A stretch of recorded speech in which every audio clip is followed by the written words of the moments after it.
was Back to the Future. In that movie, the future they talked about was 2015. And even though the things that they talked about haven't come true, like flying cars or the Cubs winning the World Series, we made it to the future, so we need to start teaching like it's 2015. The best part of this future is that our students have access to information and people not even the directors of the films themselves could have imagined. So as educators, it is crucial that we help students understand and maximize this information landscape. Armed with digital tools, our students are creating phenomenal pieces of work. Like the 4th grade student who built and produced a Minecraft version of a California mission, describing in every structure, every detail of that mission, all by himself. Or like my students in San Diego, who collaboratively wrote essays with students 8,000 miles away in Australia. These are amazing artifacts of learning, but where's it going? Where's it being housed? Where's it being housed? Who's seeing it? Because in this new information landscape, our student information must change too. So all the incredible thinking that happens in your classroom can now be captured, curated, and published in an online portfolio. Not the portfolio of 1985 that was stuck in a binder, but a portfolio remixed for 2015 that uses the digital tools we have today. Because if done correctly, our students, we can gather rich information about our students' learning and growth. If we're really going to transform learning, we have to use the digital tools we have available, because digital portfolios can become the antidote to modern day standardized tests. So let's ditch the term e-portfolio. Really?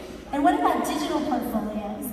Let's think bigger. What about visible thinking portfolios? A term I got from my friends at the Visible Thinking Institute at Harvard. Because students' work needs to be visible not only to themselves, but to a larger audience. So when they publish work, they need to be cultivating an online presence and building a body of student work that becomes part of their digital legacy. Because published work builds critical thinkers. When students, they grow immensely when they have their work shared online and people challenge their work and help them grow outside of the echo chamber that we call the classroom. So imagine if students could take their work in 4th grade, publish it in a portfolio, and then revisit that work in 9th grade when their learning skills had become better. Or imagine if students could use a visible thinking portfolio to wonder, to reflect, to ask questions, gaining answers from a larger audience than the 4 walls of their classroom, expanding on it when they can, and connecting it because they can. We need to stop asking, well, what's the best tool for student portfolios? I'm here to tell you that decision has already been made. Your students are being Googled.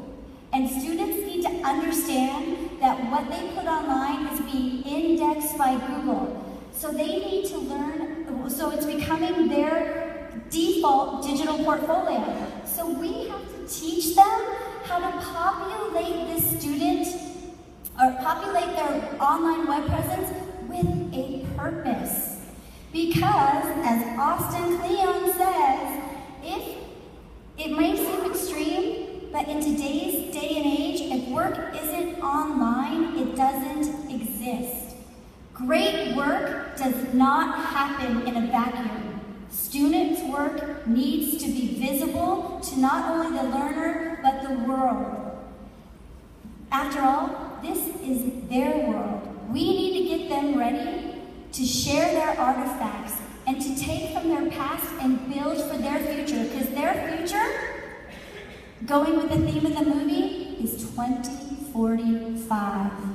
It is our moral imperative to get them ready to be connected learners, to build their own tribe, and to take that information make a difference in the world.